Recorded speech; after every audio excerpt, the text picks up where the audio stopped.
Oke,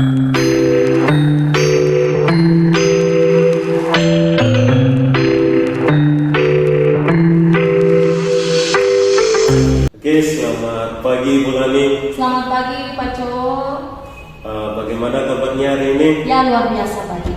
Oke, puji Tuhan ya Ibu Ya. Lani diberikan kesehatan yang cukup oleh Yang Maha Kuasa.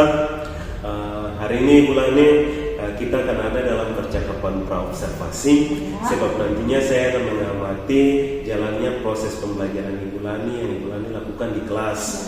Adapun tujuan dilaksanakan supervisi ini untuk mengetahui dan mengevaluasi jalannya proses pembelajaran yang dilakukan. Ada beberapa pertanyaan yang akan saya sampaikan. Yang pertama yaitu materi apa yang akan Ibu Lani bawakan di kelas nanti? Ya, jadi materi yang akan saya bawakan di kelas itu interaksi sosial dalam masyarakat, Pak. Oke, jadi materinya mengenai interaksi sosial dalam masyarakat. Berdasarkan rancangan pembelajaran yang Ibu lakukan, apa tujuan pembelajaran yang ingin dicapai? Ya, jadi dalam materi yang saya rancang, di situ ada dua tujuan, Pak, yang akan saya akan capai di situ. Yang pertama, peserta didik dapat menjelaskan pengertian interaksi sosial di masyarakat. Kemudian peserta didik juga dapat mengidentifikasi faktor-faktor yang mendukung atau mendorong terjadinya interaksi sosial tersebut. Oke, jadi tujuan pembelajarannya yaitu menjelaskan pengertian Ya. interaksi sosial dan mengidentifikasi faktor-faktor pendukung dalam interaksi Ya, Pak. sosial. Kira-kira nih Ibu Lani, area pengembangan apa yang ingin dicapai saat dilakukan observasi nanti? Ya, jadi di situ ada dua, Pak. Yang pertama itu berkaitan dengan pengetahuan siswa, dan yang kedua itu berkaitan dengan keterampilan siswa. Jadi saya mengharapkan agar nantinya materi yang saya bawakan itu peserta didik dapat mengetahui pengertian tentang interaksi sosial, faktor-faktor yang mendukung atau mendorong terjadinya interaksi sosial. Kemudian keterampilan, yaitu saya harapkan ketika mereka selesai mempelajari materi yang saya bawakan, mereka nantinya dapat berinteraksi dengan orang lain ataupun masyarakat luas itu dengan positif, dengan baik, dengan penuh adat istiadat, Pak. Oke, jadi dia punya yang mau dikembangkan ini ada dua ya Ibu Lani, mengenai pengetahuan dan keterampilan, di mana pengetahuannya tadi untuk bagaimana siswanya nanti tahu mengenai interaksi sosial dan faktor-faktor pendukung terjadinya interaksi sosial di dalam masyarakat, sementara keterampilannya itu bagaimana mereka dapat melakukan interaksi sosial dengan orang lain atau masyarakat dengan melakukan sebuah budi pekerti dengan nilai kebajikan yang nantinya tertuang dalam perilaku mereka. Ya, Pak. Oke, jadi dengan demikian bagaimana strategi pembelajaran yang nantinya Ibu Lani siapkan di kelas? Ya, jadi strategi yang pertama itu mungkin saya akan menggunakan model pembelajaran yang memang sesuai dengan materi yang akan saya bawakan. Kemudian mungkin ada media-media pembelajaran yang nantinya saya gunakan, Pak. Oke, berarti media pembelajaran apa yang nanti Ibu Lani bawakan nanti di kelas, kemudian dia punya strateginya itu mengenai modelnya seperti apa? Ya, jadi model yang akan saya bawa itu mungkin yang saya gunakan itu modelnya problem based learning ya, Pak ya, model.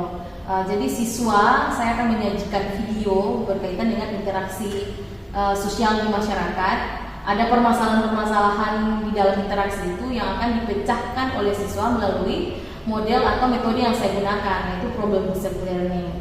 Kemudian ada juga nanti saya akan menayangkan PPT seperti itu, Pak.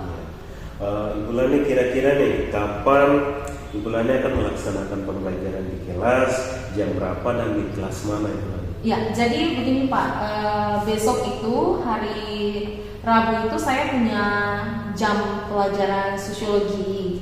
Dan itu pada jam pertama kedua di kelas 10E2, Pak. Jadi di kelas 10E2 di jam pertama ya Ibu Lani? Iya, Pak. Oke, berarti saya akan datang ke kelas Ibu Lani untuk melihat bagaimana Ibu Lani melakukan pembelajaran di kelasnya Ibu Lani. Baik Pak. Ya, oke. Nanti setelah ini selesai proses pembelajaran Ibu Lani, kita akan berjumpa lagi untuk melakukan pasca observasi. Iya Pak. Sebelum kita akhiri percakapan ini, apa hasil yang dapat Ibu Lani dapatkan dari percakapan kita? Jadi hasil yang saya dapatkan itu saya dapat mengutarakan strategi apa yang akan saya gunakan. Kemudian nantinya adapun dokumen-dokumen atau sarana prasarana pendukung seperti apa yang harus saya siapkan dalam proses pembelajaran di kelas agar pembelajaran saya itu nantinya akan berjalan dengan baik Pak, seperti itu. Oke, baik, terima kasih Ibu Ya, Lani terima kasih, atas Pak. waktunya sudah bersedia melakukan percakapan pra-observasi Ya, dengan Pak. saya. Nantinya kita akan berjumpa lagi di waktu observasi dan juga pasca observasi. Ya, Terima siap kasih, Pak Ibu Jo. Lani. Terima kasih Pak Jo.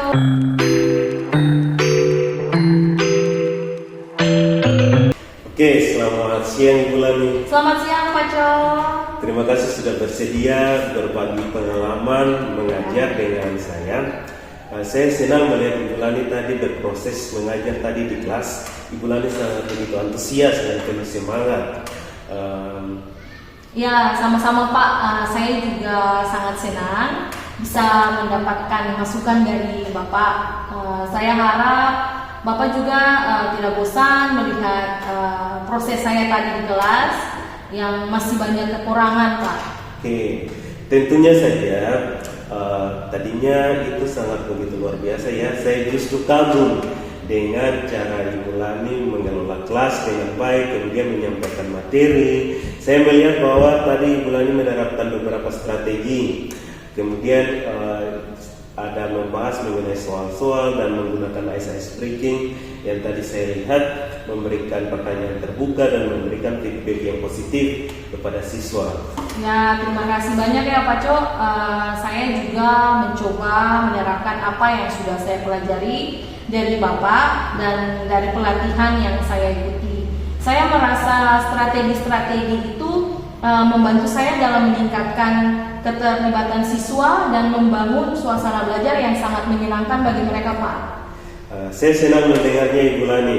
Sekarang mari kita bicara tentang sesi observasi kelas yang baru saja berlangsung. Apa tujuan yang Ibu Lani ingin dari sesi ini? Apa yang ingin Anda capai dari sesi ini? Ya, jadi begini Pak. Tujuan yang saya inginkan dari sesi ini adalah untuk mendapatkan masukan dari Bapak tentang kinerja saya sebagai guru. Saya ingin tahu apa yang sudah saya lakukan dengan baik atau belum dan apa yang perlu saya perbaiki. Kemudian saya juga ingin tahu bagaimana tanggapan siswa terhadap proses pembelajaran yang sudah saya lakukan. Baik ya Ibu Lani, saya menghargai tujuan Anda yang jelas dan spesifik. Sekarang mari kita identifikasi apa yang sudah terjadi selama sesi observasi di kelas. Apa yang Anda rasakan selama belajar, apa yang Anda lihat dari reaksi siswa, apa yang Anda dengar dari respon siswa. Ya, jadi saya merasa senang dan percaya diri selama saya melakukan proses pembelajaran di kelas. Saya merasa saya sudah mempersiapkan materi dan juga media pembelajaran dengan baik Pak. Saya juga merasa saya sudah menguasai materi yang saya sampaikan. Saya lihat siswa itu tampaknya tertarik dan antusias dengan proses pembelajaran yang saya lakukan di kelas bersama-sama dengan mereka. Mereka juga aktif bertanya maupun menjawab dan berdiskusi. Saya dengar siswa memberikan jawaban yang sesuai dengan materi yang memang menunjukkan pemahaman mereka yang baik. Saya juga dengar tadi siswa memberikan pujian dan selain memberikan pujian, mereka juga memberikan dukungan kepada teman-teman mereka yang berani maju di depan kelas, Pak. Seperti itu. Ya. Saya senang mendengarnya ya, pengalaman positif Anda di kelas tadi ya Ibu Lani. Saya setuju dengan Anda bahwa Anda sudah melakukan banyak hal yang baik sebagai seorang guru. Saya juga melihat dan mendengar hal-hal yang sama dengan Anda. Saya melihat Anda sudah menggunakan berbagai metode dan media pembelajaran yang baik, kemudian media pembelajarannya itu bervariatif dan juga menarik. Saya mendengar Anda sudah memberikan penjelasan yang jelas dan sistematis. Saya juga melihat dan mendengar Anda sudah memberikan penguatan dan motivasi yang efektif kepada siswa Anda di kelas Anda, Ibu Lani. Anda adalah guru yang paling hebat. Ya, terima kasih Pak Co. Saya merasa senang dan bangga mendengar pujian dari Bapak. Terima kasih ya Pak. Saya berusaha untuk selalu belajar dan mengembangkan diri saya sebagai seorang guru, Pak. Oke, sama-sama ya Ibu Lani. Saya juga berterima kasih kepada Ibu Lani karena Anda selalu terbuka dan mau menerima masukan dari saya. Sekarang mari kita bicara tentang apa yang akan diperbaiki sebagai seorang guru. Ya. Apa yang Anda rasakan kurang atau belum optimal dari pembelajaran yang Anda lakukan, apa yang menjadi tantangan atau kesulitan Anda sebagai seorang guru. Ya, jadi begini Pak, saya merasa saya masih kurang itu dalam memanage waktu atau dalam manajemen waktu, Pak. Saya merasa saya tidak bisa menyelesaikan semua materi yang sudah saya rancangkan. Saya merasa saya terlalu banyak memberikan penjelasan dan contoh sehingga waktu untuk siswa latihan atau latihan dan evaluasi itu menjadi kurang. Jadi saya juga merasa bahwa saya kurang memberikan kesempatan kepada siswa untuk berkolaborasi dan bereksplorasi dan menemukan mereka dapat menemukan sendiri konsep-konsep yang mereka pelajari itu seperti bagaimana. Saya juga merasa saya terlalu mengontrol pembelajaran dan kurang memberikan kebebasan kepada mereka, Pak. Oke ya, jadi saya mengerti ya Ibu Lani apa yang Ibu Lani rasakan. Saya melihat Anda sudah memiliki kesadaran yang sangat tinggi tentang kelebihan dan kekurangan Anda sebagai seorang guru.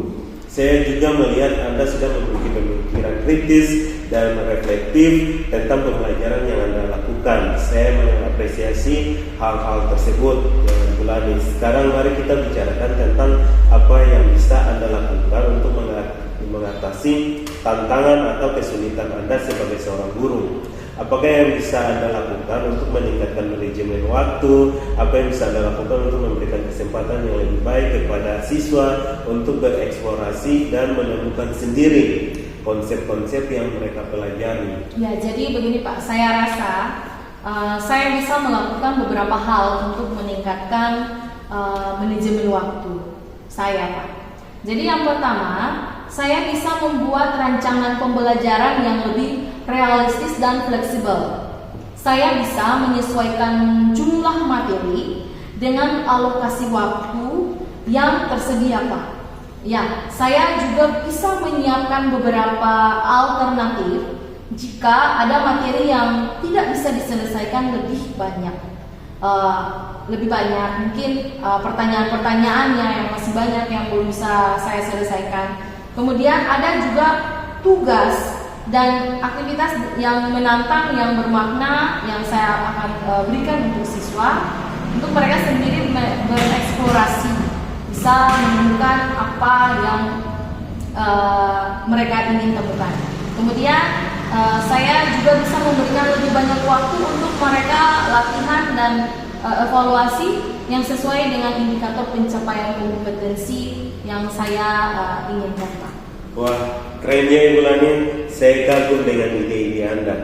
Saya melihat bahwa Anda sudah memiliki banyak pilihan yang bisa Anda lakukan untuk meningkatkan kualitas sebagai seorang guru dalam pembelajaran di kelas. Saya juga melihat Anda sudah memiliki pengetahuan dan keterampilan yang mendukung ide-ide Anda, Ibu Lani.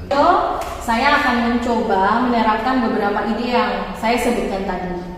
Untuk meningkatkan manajemen waktu saya akan membuat rancangan pembelajaran yang sesuai dengan ide-ide yang saya utarakan kepada Bapak tadi. Oke, terima kasih Ibu Lani. Terima kasih Pak Co. Hari ini Ya. sekian dan terima kasih. Terima kasih Pak.